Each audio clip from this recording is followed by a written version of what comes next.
Hello all, so welcome to the continue video of chapter 8 motion. Hopefully you must have understood what is the meaning of derivation, how to derive from the graphical method, right? We have proved various equations, right? For the acceleration we have seen that we know one formula A equal to V minus U by T. Okay. Second we have seen V is equals to U plus AT. Lastly, we have seen V square minus U square equals to 2S, right? And one more formula that we have learned for distance is S is equal to UT plus AT square by 2. Now, using this formula, numericals will be solved. यही formula का use करके हम numericals को solve करने वाले हैं, ठीक है? कोई एक formula use होगा, इसलिए मैंने साइड में रख दिया है, ठीक है? आपको ट्रेस कर लेना है कि ये पैरामीटर्स के अकॉर्डिंग आपको कौन सा फॉर्मूला कौन सा क्वेश्चन में यूज करना, ठीक है? देखो, first A car accelerates uniformly, मतलब यूनिफॉर्मली मतलब हर एक सेकंड में उसका सेम किलोमीटर ट्रैवल हो रहा है। कहाँ से? देखो, 18 kilometre to 36 kilometre per hour, मतलब हर एक सेकंड में वो सेम किलोमीटर ट्रैवल करता है। मतलब आपको दो वेलोसिटी दी है। देखो, 18 किलोमीटर पर आवर पहले वेलोसिटी थी, सेकंड एक्सेलरेट होके वो हो गई 36 किलोमीटर पर आवर, ठीक। और एक यहाँ पे लिख देता हूँ, kilometre per hour to metre per second करना है आपको कन्वर्ट, तो आपको करना होगा मल्टीप्लाई 5/18, ठीक है ना? ये पहला रूल है।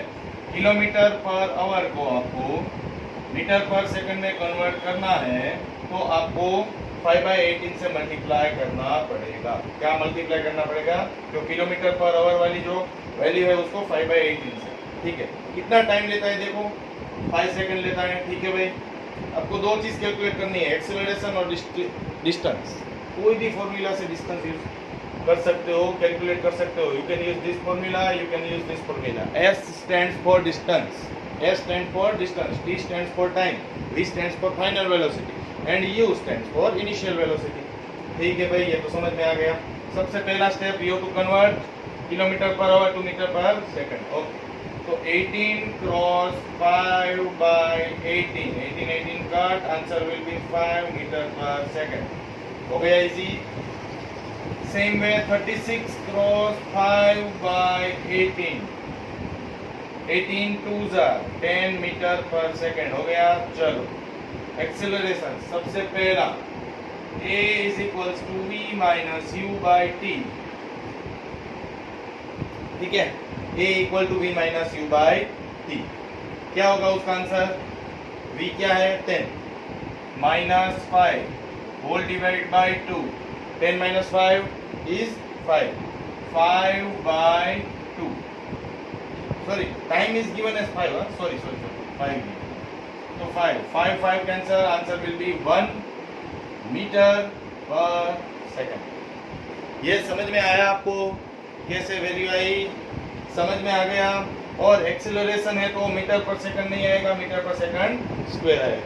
फर्स्ट न्यूमेरिकल का मतलब आज का फर्स्ट न्यूमेरिकल का फर्स्ट क्वेश्चन हो गया। अभी सेकंड क्वेश्चन बाकी है, इतना नोट कर लीजिए। होपफुली आपने नोट कर लिया होगा, नहीं किया है तो पॉज करके नोट कर लीजिए, ठीक है? अभी बी सेक्शन यहाँ पे नीचे ही कर रहा हूँ।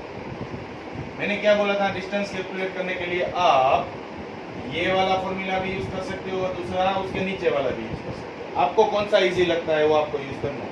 और हाँ, एक्सेलरेशन की वैल्यू हमारी आई 1 मीटर पर सेकंड स्क्वायर, ये याद रखना, ठीक है ना? अभी आई थी ना, वो मैंने लिखी, क्योंकि उसको आपको यूज करना पड़ेगा इसलिए, ठीक है? चलो भाई, अभी देखो, एक आपको लॉजिक बताता हूँ। जहाँ पे आपको इनिशियल वेलोसिटी 0 हो ना, तब आपको ये फॉर्मूला यूज करना है। नहीं होती है तो आपको ये फॉर्मूला यूज करोगे तो भी इजी रहेगा, या फिर ये करोगे तो भी कोई प्रॉब्लम नहीं है।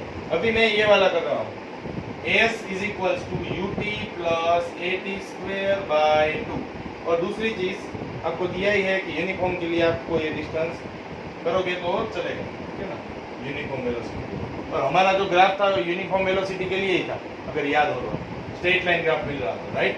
सो UT plus AT square by 2। तो U क्या है? U 5, टाइम क्या दिया है? 5 × 5 प्लस A क्या दिया है?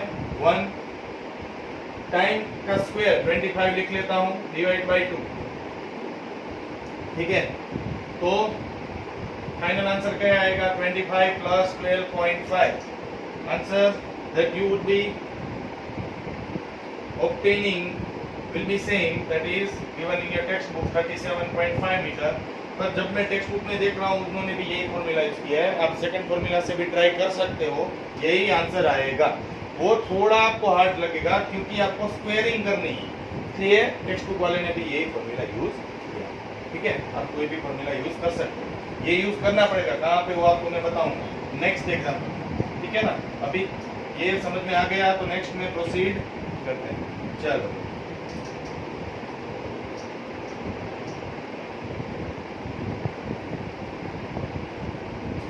Now example number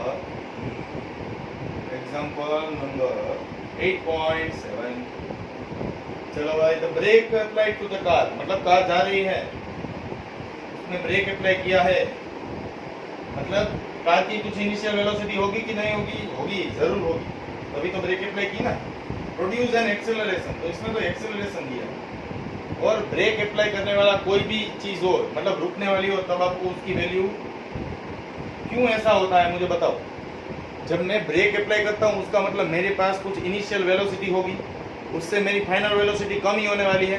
ये केस में आप समझना, हमेशा एक लॉजिक यूज कर लेना, हमेशा आपका क्या होता है, फाइनल वेलोसिटी बड़ी होती है, इसमें इनिशियल वेलोसिटी बड़ी है, क्योंकि ये कौन सा मोशन है, रिटार्डेड मोशन। कौन सा मोशन है, रिटार्डेड मोशन है। रिटार्डेड मोशन की क्या कंडीशन होती है, इनिशियल वेलोसिटी पहले वाली वेलोसिटी अभी की वेलोसिटी से ज्यादा होती है।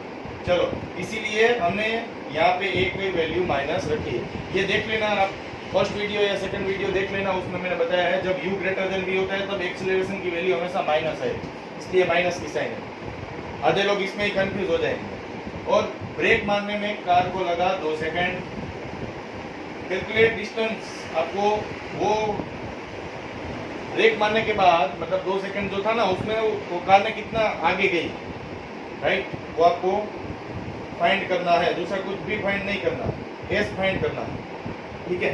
अभी मुझे बताओ इसमें फाइनल वेलोसिटी क्या होगी, फाइनल वेलोसिटी क्या होगी इसमें, 0 होगी। क्यों 0 होगी, ब्रेक अप्लाई करने के बाद अभी की वेलोसिटी क्या हो जाएगी, 0, ठीक है। एस फाइंड करना है, तो उसमें ये क्वेश्चन है ना, उसमें 2 फॉर्मूला लगेंगे। क्यों, देखो मुझे एस फाइंड करना है तो फॉर्मूला क्या है, ut प्लस at²/2। दोनों फॉर्मूला में तो एक चीज कॉमन है, क्या कॉमन है बोलो, बताओ मुझे, कि मुझे u और v दोनों की वैल्यू चाहिए। v की वैल्यू मुझे मिल गई 0, u की वैल्यू नहीं है ना हमारे पास, इसलिए समझ में आया। चल अभी v is equals to u plus at, ऐसा वाला फॉर्मूला है। चलो टाइम के साथ हमें डील नहीं करना, ठीक है। एक्सेलरेशन दिया है आपको, v दिया है, u दिया है, s डायरेक्ट मिल जाता है। चलो वेरीफाई करते हैं। देखो v² minus u² equal to 2as। इसमें भी एक चीज कौन नहीं है, क्या, u, तो इसके लिए हमें वो वाला फॉर्मूला यूज करना ही पड़ेगा, v is equal to u plus at। समझ में आया, इसलिए 2 फॉर्मूला तो यूज करने ही पड़ेंगे। और इस बार हम इससे कैलकुलेशन करेंगे, देखते हैं s की वैल्यू क्या आती है। चलो v का क्या है वैल्यू, 0, u की वैल्यू क्या है, u की वैल्यू नहीं मालूम है, वही तो ढूंढना है, प्लस एक्सेलरेशन की वैल्यू -6 क्रॉस 2, तो u की वैल्यू आएगी 6 to 12, that is 12 metre per second, ठीक है। मतलब मैं पहले 12 मीटर पर सेकंड से ऐसे जा रहा था, फिर मैं ब्रेक लगा, स्टॉप हो गया। समझ में आया, ओके। चलो थोड़ा कॉमेडी जैसा हो। देयरफॉर u का square 144 equal to 2 into acceleration क्या है, -6 into s, minus minus positive हो जाएगा, 6 to 12, तो 144 will be equal to 12 into S. 12 इसके साथ नीचे जाएगा, लास्ट स्टेप यहाँ पे कर रहा हूँ, क्या होगा, therefore 144/12 will be equals to s, 12 12 are 144, उसका मतलब s इक्वल टू 12 मीटर। क्या आंसर आ रहा है आप देख लीजिए टेक्स्ट बुक, 12 मीटर। देखा, उन्होंने ut plus half at square use किया है, मैंने v square minus u square equal to 2as किया। तो मैंने प्रूव कर दिया, आप कोई भी फॉर्मूला लोगे आपका डिस्टेंस सेम रहेगा, ठीक है ना, क्योंकि ये दोनों है वो आपको पोजीशन ही देते हैं, एक विथ रिस्पेक्ट टू टाइम और एक विथ रिस्पेक्ट टू वेलोसिटी, दोनों का मतलब सेम ही है, राइट। दो फॉर्मूला इसलिए बनाए हैं कि अगर आपको वो पैरामीटर्स मिल रहे हैं तो आपको कैलकुलेशन इजी रहे। समझ में आ गया? इसका भी 12 मीटर आंसर आया, देखा आपने, इक्वल टू थोड़ा अजीब सा बनाया है, ठीक है, s equal to 12 metre, you can calculate it easily, मैंने स्टेप बाय स्टेप क्लेरिफिकेशंस दे दी, ठीक है। You can try the in text question, same ही है। अब हम आते हैं यूनिफॉर्म सर्कुलर मोशन, चैप्टर का लास्ट टॉपिक है, चैप्टर हो जाएगा ओवर, ठीक है। यूनिफॉर्म का मतलब क्या होता है? यूनिफॉर्म का मतलब इक्वल, ठीक है ना। सर्कुलर का मतलब क्या होता है? एक बात है, राइट, इसमें स्टार्ट पॉइंट के बाद एंड पॉइंट पे आप आते हैं राउंड जैसा, राइट। और मोशन का मतलब कोई ऑब्जेक्ट है वो ऐसे रिवॉल्व कर रहा है, जैसे कि ये रेक्टेंगल में एक यूनिफॉर्म मोशन में जाओगे तो ये स्टार्ट पॉइंट होगा, तो यहाँ से जाएगा जाएगा वापस आया एंड पॉइंट भी, it is equals to start point. ये समझ में आ गया? चलो भाई, ये समझ में आ गया। अब मैंने ये कौन सा शेप बनाया बताओ, कितने साइड वाला है? 1 2 3 4 5 6 हेक्सागोन। हेक्सागोन में भी एक सर्कुलर मोशन डेवलप होता है, देखो इसमें एक सर्कुलर मोशन डेवलप हुआ, देखा आपने, क्लॉकवाइज। सेम वे में यहाँ पे डेवलप करता है, हो सकता है हर एक साइड से, जहाँ से स्टार्ट किया था वहाँ पे वापस आ जाएगा। वैसे ही आप पेंटागोन का लो, ऑक्टागोन का लो, या फिर सर्कल का लो, एक सर्कल का लो, यहाँ पे आपका स्टार्ट पॉइंट क्लॉकवाइज डायरेक्शन में जा रहा है, वापस वही डायरेक्शन में वापस आ गया, राइट। तो ये एग्जैक्टली आपको डिफाइन करता है यूनिफॉर्म सर्कुलर मोशन। यूनिफॉर्म मतलब एक चीज, जैसे हमारा अर्थ है वो यूनिफॉर्म सर्कुलर मोशन से ही जा रहा है, क्यों? वो हर एक सेकंड इक्वल डिस्टेंस ट्रैवल करते हुए जा रहा है, यहाँ से जाएगा जाएगा जाएगा जाएगा जाएगा जाएगा, यहाँ वापस आ गया। समझो कि ये हमारा अर्थ का स्टार्टिंग पॉइंट है, और यहाँ पे वापस कब आएगा बताओ मुझे? यहाँ से यहाँ तक कंप्लीट करने में अप्रोक्सीमेटली, हाँ ये अप्रोक्सीमेटली, क्यों अप्रोक्सीमेटली? आप सबको मालूम है, आपने 8th स्टैंडर्ड में पढ़ा था कि एग्जैक्टली 365 डेज नहीं है। हमारे कन्वीनियंस के लिए, हमारे सिंप्लिसिटी के लिए हम ये समझ रहे हैं कि अर्थ है वो एक सन का चक्कर काटने में, एक सन का राउंड लेने में कितना वक्त लगाता है? 365 डेज, इसलिए एक साल में 365 दिन। यूनिफॉर्म सर्कुलर मोशन है इसीलिए 365 दिन हो रहे हैं, वरना कभी कभी 300 होते, कभी कभी 400 होते, राइट। ये समझ में आ गया आपको? चलो ये तो समझ में आ गया। एग्जैक्टली यूनिफॉर्म सर्कुलर मोशन क्या है? चलो बहुत सिंपल, मैं इसको खत्म कर देते हैं।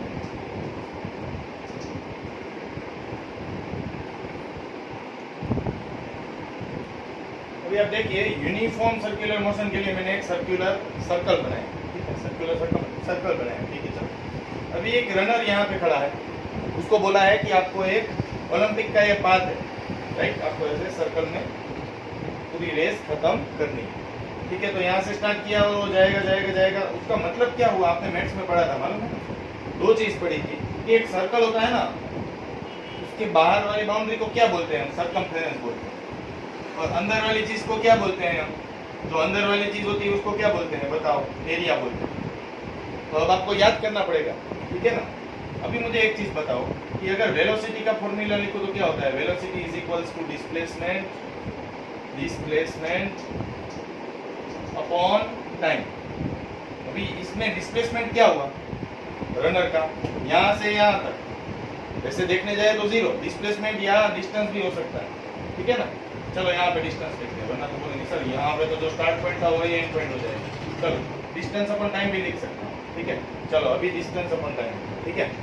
चलो कोई बात, क्योंकि लीनियर स्पीड भी बोलते हैं, लीनियर वेलोसिटी भी बोल सकते हो, ठीक है। Distance with direction is known as displacement, याद रखना।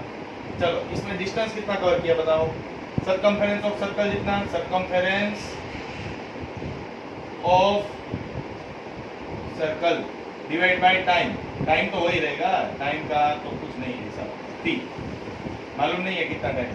सर्कमफेरेंस ऑफ सर्कल का फॉर्मूला होता है 2 pi r by t। What is this r over here? R is nothing but your radius.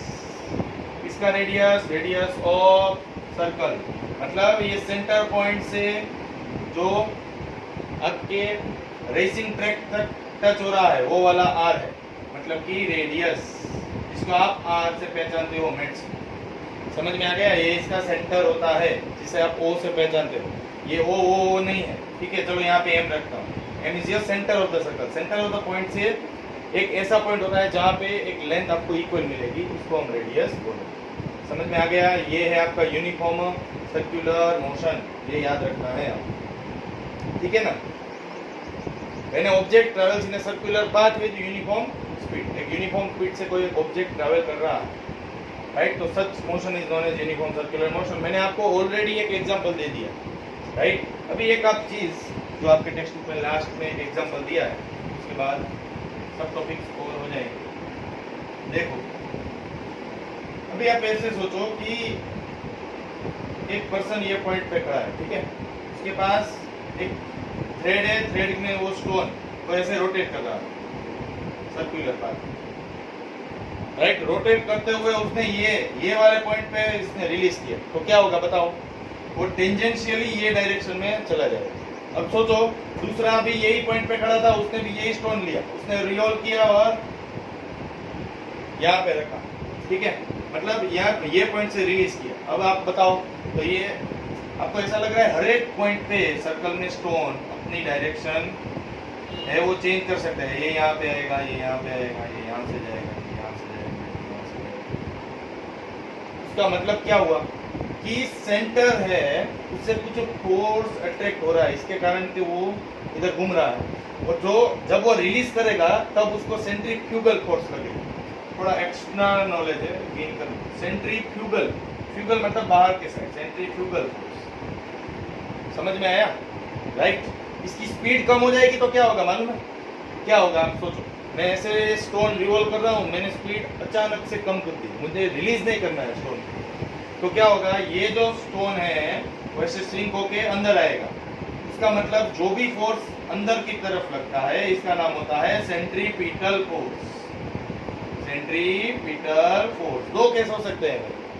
मुझे अगर स्टोन को रिलीज करना है तो कोई भी डायरेक्शन में रिलीज हो सकता है, right. Why? Because of the centrifugal force, centre से दूर जा रहा है स्टोन। और दूसरा कि भाई मैंने स्पीड बहुत ही कम कर ली, अब मेरे पास इतनी एनर्जी नहीं है कि मैं उसको रोटेट कर सकूं, तो वो स्टोन है वो श्रिंक हो जाएगा और अंदर की तरफ आएगा। अंदर की तरफ मतलब सेंटर उसको खींच रहा है, so the force which is acting towards the centre is called centripetal और away from the centre is called centrifugal. तो यहाँ पे हमारा टॉपिक ओवर होता है।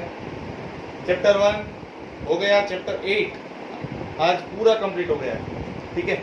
आपको प्लेलिस्ट अवेलेबल होगा एंड स्क्रीन में, अगर आपका कोई भी टॉपिक मिस हो गया हो तो आप पहले से देखिए, राइट। एक्सेलरेशन नहीं समझ में आ रहा है, दूसरा वीडियो देखिए। न्यूमेरिकल्स कैसे करने हैं कोई भी वीडियो आप देख सकते हो, मैंने प्लेलिस्ट पूरा रखा है, आप सीक्वेंशियली जा सकते हो तो आपको पूरा चैप्टर समझ में आ जाएगा। एंड यस, ये चैप्टर में आपको डेरिवेशन पढ़ना बहुत ही जरूरी है, कि डेरिवेशन समझ में नहीं आएगा तो आपको यूनिफॉर्म मोशन है उससे क्या डिराइव करते हैं, उसके कितने इक्वेशंस है वो सब समझ में नहीं आएंगे, फिर लास्ट में रखना पड़ेगा। उससे अच्छा है मैथ्स को थोड़ा क्लियर कीजिए, एरिया के फॉर्मूला को याद कीजिए, ठीक है। तब तक पढ़ते रहिए। Do comment, subscribe the channel and do prepare the notes for the same. Thank you.